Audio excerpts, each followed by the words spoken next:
Michigan Out of Doors Online is brought to you in part by want to win a $500 Jay's gift card, a fly fishing trip in northern Michigan, a Lake Michigan charter boat trip, a walleye jigging trip on the Saginaw River? Well, join the Michigan United Conservation Clubs this summer as they continue to fight for fish, and 4 lucky winners will get a chance to get out fishing and support conservation. By Tri-County Logging. Experienced in sustainable forestry practices, Tri-County Logging can help you manage your property by keeping your woods healthy and generate income. Serving southern and mid-Michigan for nearly 50 years, TriCountyLogging.com. For over 30 years, Vanguard Outdoors has made the gear that turns a regular hunt into another fine day of field. We know that a good shooting stick or a nice pair of binoculars can make or break your day. Our design teams include serious hunters who work hard to bring you the best sporting optics, shooting sticks, tripods, bags, and more. We are Vanguard Outdoors. Well, hey everyone, welcome to Michigan Out of Doors. Thank you so much for joining us this week. We are going to camp out at one of my favorite parts of the state on this week's show, and that is Drummond Island. Now, if you've never been there before, go to the Upper Peninsula and hang a right. Go to Detour, which is pretty much the end of the road, and then take a ferry to really one of the more special spots in the state of Michigan. Jenny and I, along with her husband Matt, were able to do some fishing over there, had a great time, and then I was able to get out with a group of kids there as well to do some fishing. And we're also going to have a story to kind of show you what goes into stocking some of our Great Lakes to make sure that we have a viable fishery for years to come. Really cool show this week. You stay tuned. I'm Jimmy Gretzinger, and it's time for Michigan Out of Doors. From the first spring rains to the soft summer breeze, dancing on the pine forest floor, the autumn colors catch your eyes. Here come the crystal winter skies. It's Michigan out of doors.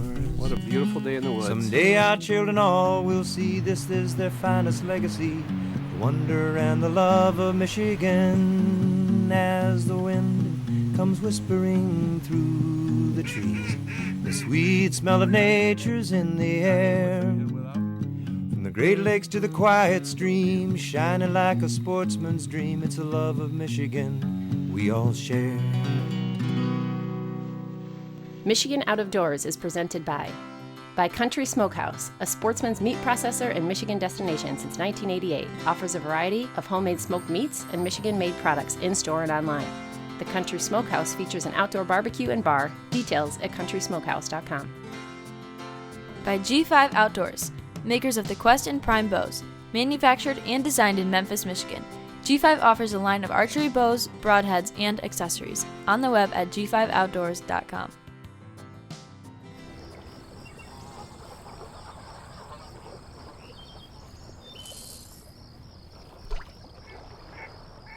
This moment brought to you by DTE's Clean Vision.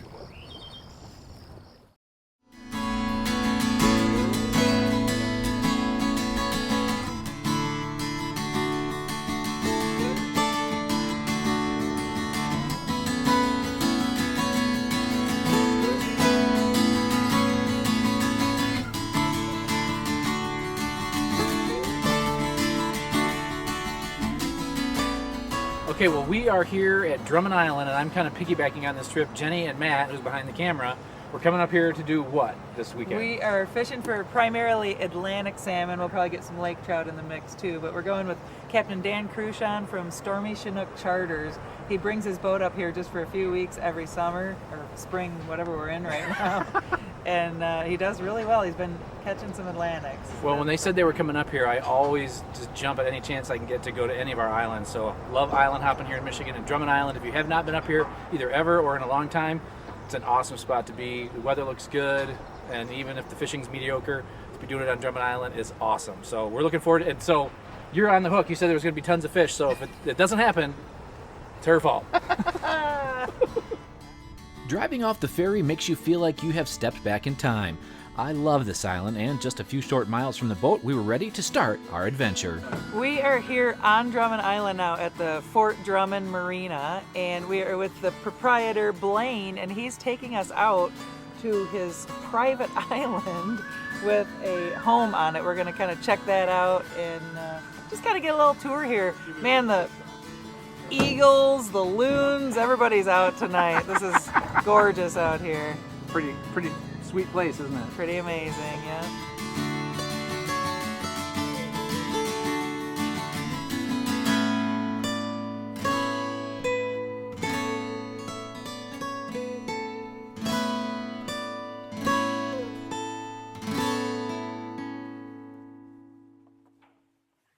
There are a lot of private islands surrounding Drummond, and to take a pontoon out to see Blaine Tischer's little slice of heaven, well, it was pretty cool. This cabin, like several others at the marina, are available to rent and make for a very special getaway, to say the least. What year was this built? This part of the cabin here was built back in the 40s. That bedroom and part of the kitchen was built in 1953. Looking around this place, you find some real treasures, like many camps across the Upper Peninsula. If you once have slept on an island, you'll never be quite the same. You may look as you looked the day before and go by the same old name. You may hustle about in street and shop. You may sit at home and sew, but you'll see blue water and wheeling gulls wherever your feet may go. Oh, you won't know why, and you can't say how. Such a change upon you came. But once you've slept on an island, you'll never be quite the same. With the moon as our guide, we hit the water with high hopes as we traveled to the St. Mary's River. Fish can be anywhere in this river, but early in the season like this, they seem to be from the quarry down to the lake. Okay. So this is where I've been getting them lately. And what are we targeting today, Dan? Atlantic salmon mainly. We will get some lake trout also, more than likely, but Atlantic salmon is what we're going for. And these fish, a lot of these fish are running up the river. There's also some running down river from spawning last year. It's been good, averaging at least 8 fish a trip. At least 8 Atlantics a trip plus other fish. Today we were targeting the top 30 feet of water and mainly running spoons. There are several nets in the area, so 30 feet and up was the safe place to fish. As the sun rose, Jenny had the first fish of the day. The one I didn't expect to have it hit.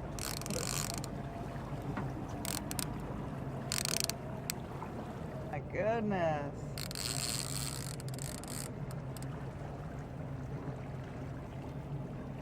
Yeah, we had quite the show. We had the full moon setting when we were coming out. Now we got the sun coming up. Just beautiful out here.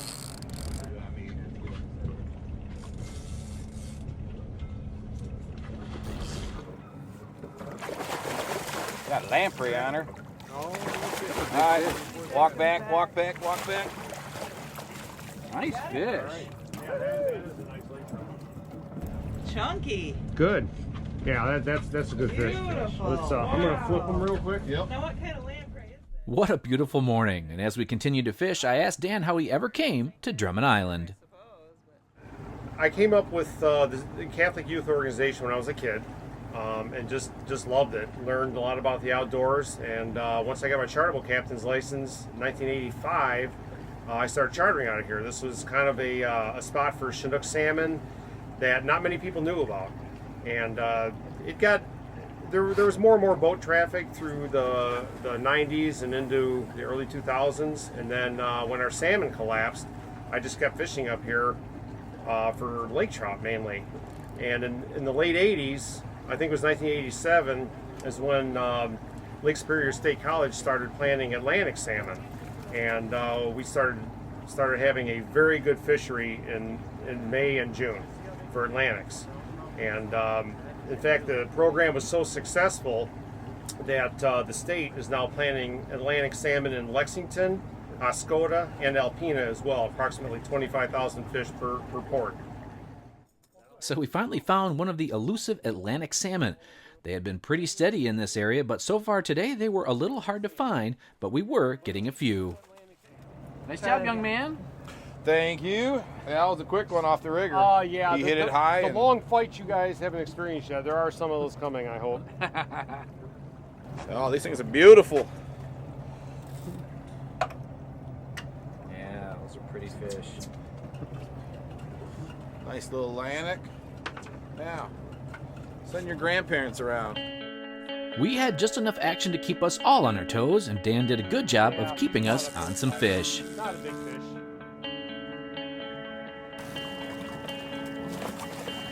my gosh, it got off right there. He was scared of us. Like, yeah. Darn. Stay. You know what? There you go. Now just lift up a little bit. All right, got it.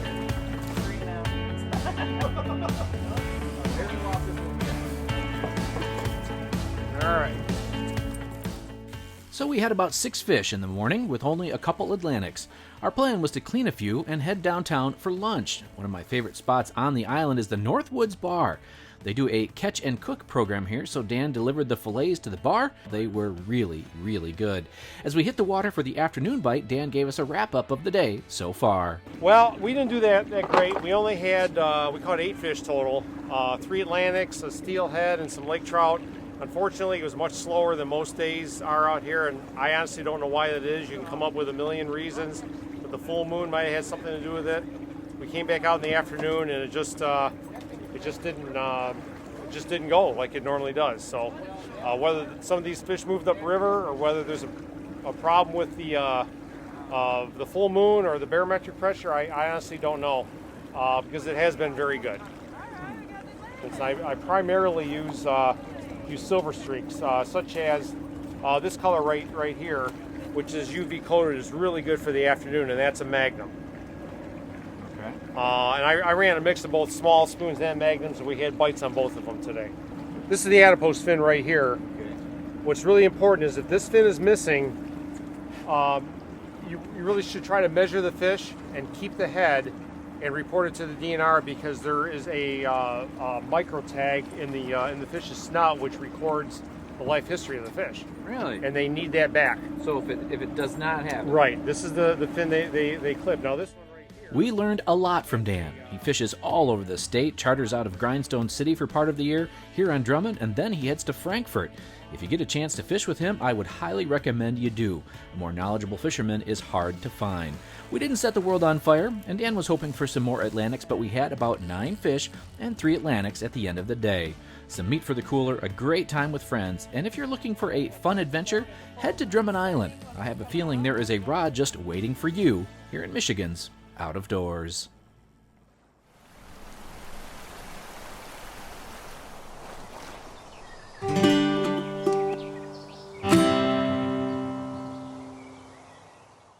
Well, as you can see, Drummond Island is a very special place. It's a lot of fun to get up there with a group of friends, but it's also not a bad spot to take a group of kids out fishing as well.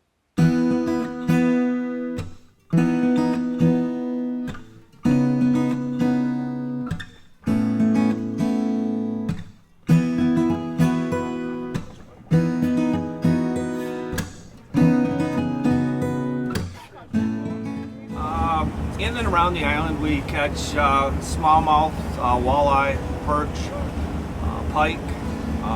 Today we're going out and we're going to try lake trout out on an area called the Flats. It's about 3 miles out. We can pick up a salmon while we're out there. The trout have been ranging in the range of 4 to 10 pounds. It'll be an exciting day for the kids, and we're looking forward to having you along, and we'll tell the story when we get done, right guys? If you have never been to Drummond Island, well, you need to fix that. It's a place that is just awesome if you love the outdoors. We headed out of Whitney Bay this beautiful morning with no other boats on the water. Joining us today was Mike and Tanner Buxton, Lily Plowman, Ella Bias, and Dakota Tischer. Most of these kids are island natives, and they knew what to do with a laker on the line.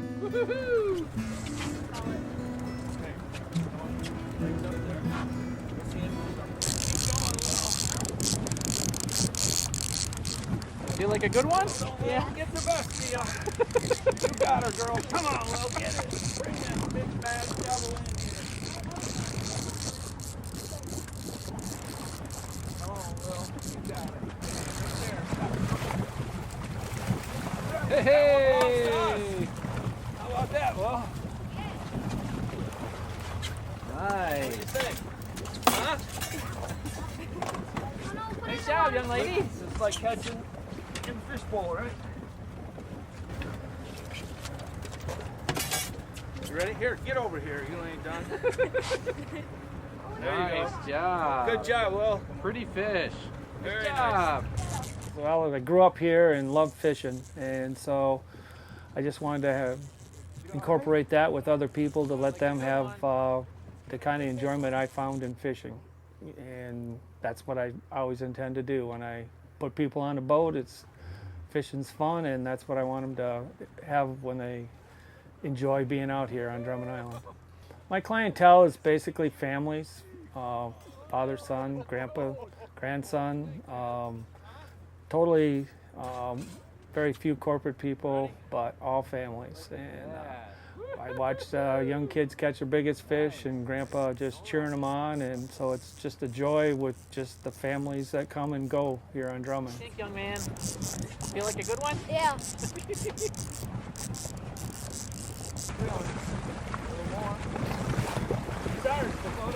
Nice job. Yeah! Good job, buddy. Whew, huh? Put that smile on there, buddy. Nice job. Woo! Good job. As we targeted the bottom of the water column for these Lakers, I asked Ivan what it is about this island that makes it so special from someone who grew up here.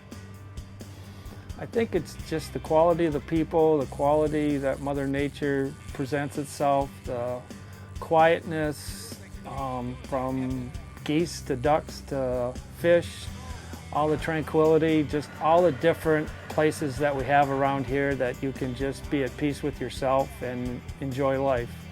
It's quiet moments and moments that you can reflect on yourself as well as your family. Now maybe some of you can relate to this and maybe some can't, but for me, the further north you go in the state, just the more special places seem to be. Probably just in my head as well, but it also seems that the further north you go, the easier it seems to get kids into the outdoors.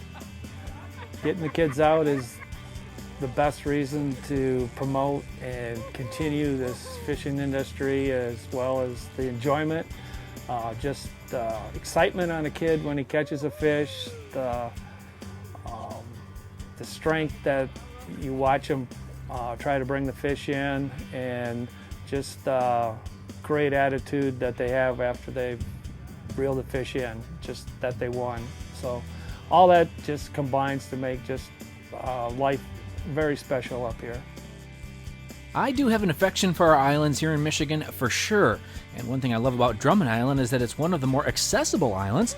It's very easy to drive to and drive around this island and explore all on your own. Over the bridge, come up to 134 and make a right. Follow that right to Detour, and there's a blinking caution light. You turn right at that, and that takes you down to the ferry. It's a 32-car ferry, every hour on the hour, very accessible to approach and get on. Enjoy the ride across, and we're just like a regular UP town here. We got restaurants, grocery stores, bars, great accommodations, great people, and you just love it. The views here are just awesome. Drummond Island is surrounded by tons of littler islands, and from a boat you can explore countless bays and nooks and crannies, all good for fishing, as is out in the deeper water like we were finding today.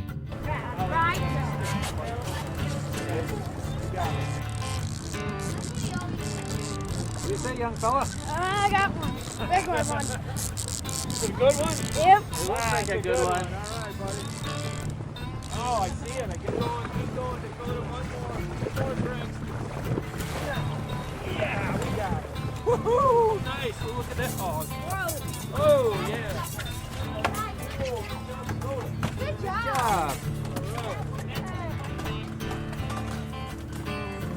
Good job, Dakota. Dude, nice fish. Hang on. Woohoo! Woo, nice. Downtown, Libra, give me 10.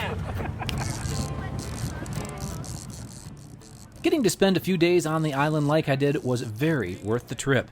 The boat and detour is only about an hour from the Mackinac Bridge, and a short ferry ride gets you to a place, well, it's pretty special.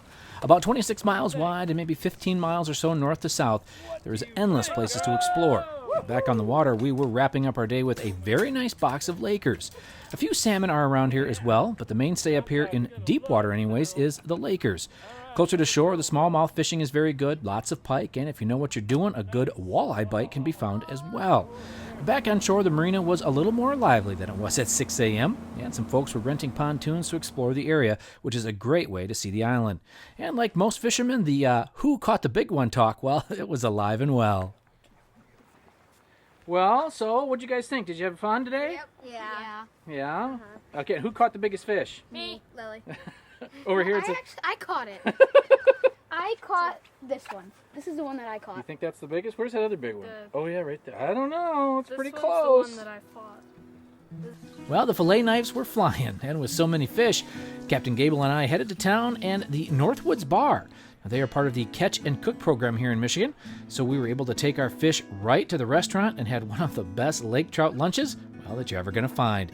Thanks to all that made my island getaway so much fun. And if you're looking for a place to get away, go to the UP and turn right.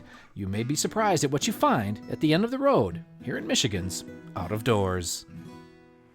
When it comes to our Great Lakes fishery, of course, the natural reproduction that happens is a great thing, but the stocking program goes a long way to making sure that we have a viable fishery into the future. We thought we'd stop in at one of those hatcheries to learn a little bit more about that entire process.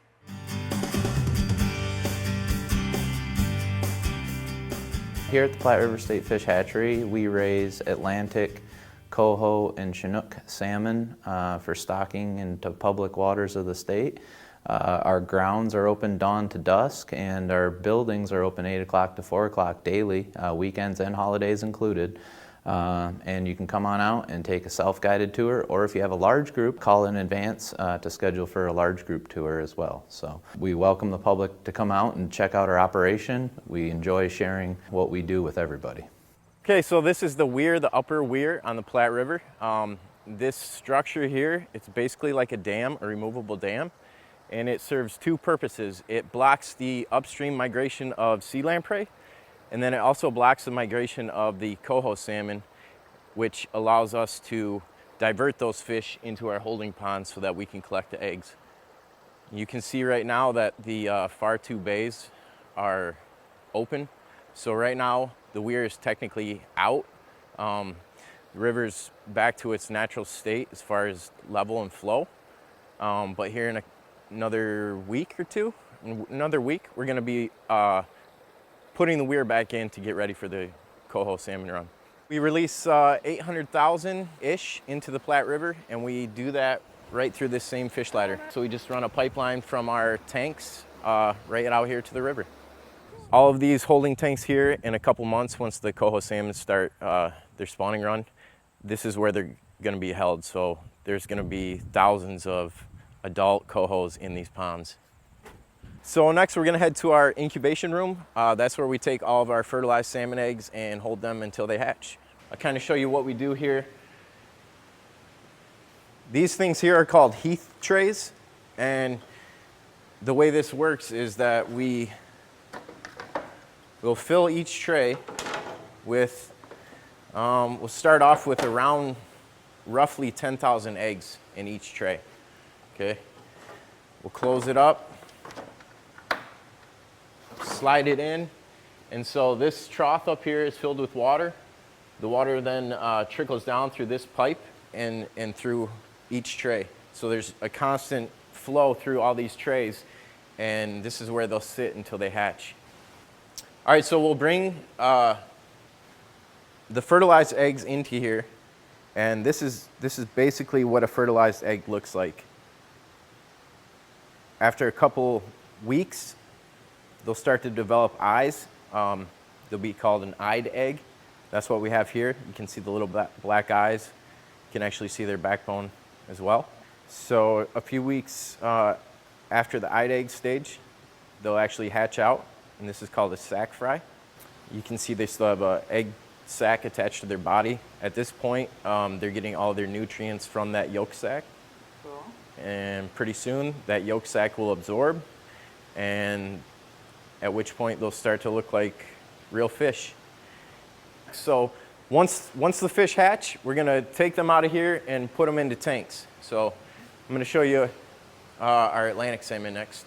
These are called our starter tanks. These are our smallest rearing tank.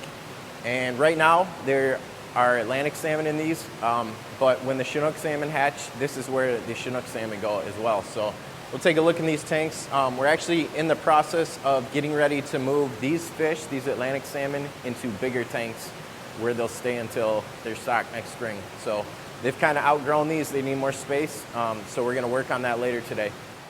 Lots of moving parts to this hatchery operation, including the alarm system that monitors all of the water pumps at the facility and sends an emergency page to employees who are on call 24/7. If a pump goes down, it could mean lots of lost fish and lost money for the state. The fish hatcheries also monitor the percentage of fish that return to their original stocking rivers. For the different species, there's different return rates to different watersheds or stocking locations, but for instance, coho salmon return rates typically vary anywhere from maybe 1% return rate on up to 5 or 6%. Average is typically maybe right around 2% return rate of adults. If you look out in the Pacific Northwest or in natural systems that are very, very healthy or considered to be very healthy, return rates are pretty similar to those. So when we hit those numbers, we're feeling pretty good about our program. To create robust fisheries around the entire state, stocking is really required. State hatcheries operate on funds from hunting and fishing license sales and federal tax on firearms and recreational fishing and hunting equipment purchased. So keeping our state fisheries alive and thriving is just one more reason to recruit new outdoors men and women and pass along our outdoor heritage here in Michigan's Out of Doors. Well, hey everyone, thank you so much for watching Michigan Out of Doors this week. Make sure you are getting out and enjoying everything that the state has to offer this time of the year. Hard to believe the hunting seasons are just a few weeks away, and make sure that you are joining us over the next several weeks. Lots of brand new stuff starting just next week on the show, and we've been out doing a lot of traveling, so make sure you are joining us. And if we don't see you in the woods or on the water, hopefully we'll see you right back here next week on your PBS station. Michigan Out of Doors is presented by. Do you dream of somewhere bigger than your backyard? You can get there with Greenstone. Whether you want to hunt, fish, hike, or just watch the sunset, we're ready to help you own your place in the great outdoors. To learn more, visit greenstonefcs.com. By Alta Equipment Company, providing sales, rentals, service, and parts because uptime matters. From earth moving to landscaping and light construction, Alta offers over 50 brands across 7 Michigan locations to serve you. More information online or 844-GO-2-ALTA. When I wander far away, a dream stays with me night and day. It's the road that leads to my home state. I am a Michigan man. Changing seasons paint the scene like rainbow trout in a hidden stream. The white-tailed deer in the tall pine trees. I am a Michigan man.